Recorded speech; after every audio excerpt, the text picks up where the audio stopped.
I have encountered an ethical issue in my life where, as a court reporter, I do swearing in and administering oaths over the telephone. As a result of this, many court cases go through in a timely and efficient manner, and they're able to be processed and delivered to the court and read by the judge and resolved in a more timely fashion than having each witness go down to the courthouse on a whole day to be able to book out their whole day to go down to the courthouse, and this helps resolve cases more quickly.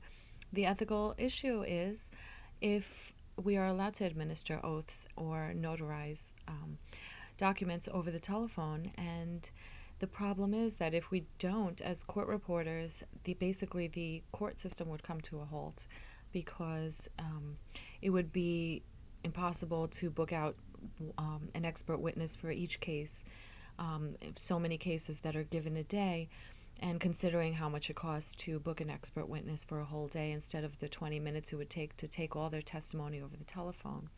And basically, we do this to ensure that we could take the jobs, and the court cases do it. The courts do it because they are able to get their court cases in quicker. And in that way, we help the process go forward. And in the end, the consumers don't waste money on things that are pretty wasteful, such as booking out someone's whole day for a 20-minute testimony, usually.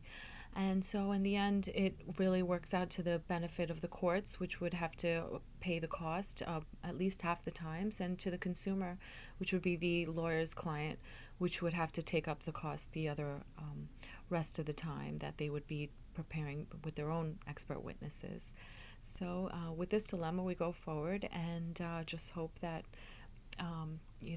somebody decides to change the law that would be beneficial to everybody and would be ethically correct for all parties and would not get anybody in any kind of situation. But until then, we go forward with the process that we have, and we take the notarizations, and testimony is given over the phone under oath, and we process this with the knowledge of the courts, and they agree to it and enforce the law with it. And even though it's kind of ignored, it's done, in the idea of having a timely and efficient case. Thank you.